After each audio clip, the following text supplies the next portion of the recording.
गोविंदा का था अंडरवर्ल्ड से कनेक्शन।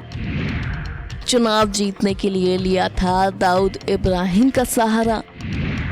अंडरवर्ल्ड डॉन ने बनवाया था गोविंदा को सांसद। तिगड़म करके गोविंदा ने मुझे 2004 में हराया। कुछ ऐसे ही आरोप बीजेपी लीडर राम नाईक ने गोविंदा पर लगाए थे।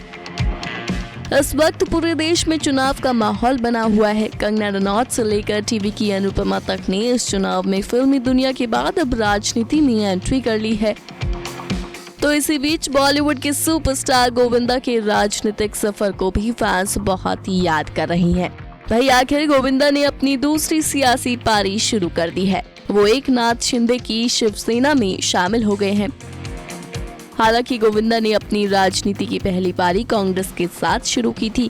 गोविंदा चुनाव जीतकर सांसद बने थे, लेकिन राम नाईक ने ये आरोप लगाया था कि गोविंदा ने दाऊद की मदद से उन्हें हराया था। इस बात से तो हर कोई वाकिफ है कि एक वक्त में अंडरवर्ल्ड का बॉलीवुड में दबदबा था। आलम ये था कि बॉलीवुड में अंडरवर्ल्ड का सिक्का इस कदर चलता था कि फिल्म कैसी बनेगी, कौन एक्टर होगा, कौन गाना गाएगा, ये सब वही तय होता था। उस वक्त सितारों पर भी डॉन से मिले होने के आरोप लगते थे। बात साल 2004 की है। तब गोविंदा कांग्रेस पार्टी से चुनाव जीतकर संसद पहुंचे थे। गोविंदा ने 20 साल पहले उत्तरी मुंबई में सीट से चुनाव जीता था।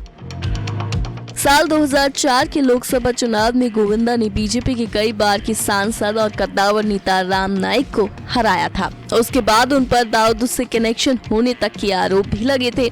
बीजेपी के कद्दावर नेता यूपी के गवर्नर रहे राम नाईक ने ये दावा किया था कि गोविंदा ने साल 2004 लोकसभा चुनाव में मुंबई नॉर्थ से उन्हें हराने के लिए अंडरवर्ल्ड डॉन दाऊद इब्राहिम और बिल्डर हितेन ठाकुर की मदद ली थी। उन्होंने इसका जिक्र अपनी किताब चरवती में भी किया है। उन्होंने अपनी किताब में लिखा था, गोविंदा की दाऊद और ठाकुर के साथ दोस्ती थी। उन्होंने चुनाव में वोटरों को आतंकित करने के लिए इन दोनों की मदद ली थी।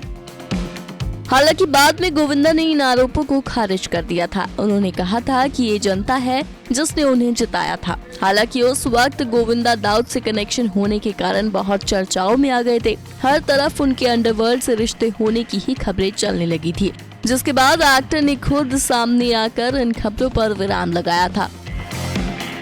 आपको बता दें कि गोविंदा ने साल 2009 में राजनीति छोड़ दी थी। गोविंदा का कहना था कि उनकी पार्टी ने उनको कोई फायदा नहीं पहुंचाया है। कुछ लोग उनके साथ काम नहीं करना चाहते थे। राजनीति छोड़ गोविंदा एक बार फिल्मों की दुनिया में लौट गए, लेकिन बॉलीवुड में उनकी दूसरी पारी फ्लॉप रही। लंबे समय से गोविंदा को कोई फिल्म नहीं मिली है। फिल्मी करियर सही ना चलने के कारण एक्टर ने शिवसेना के साथ अपनी दूसरी राजनीतिक पारी शुरू करने का फैसला किया और वो शिवसेना में शामिल हो गए। Bureau report E24।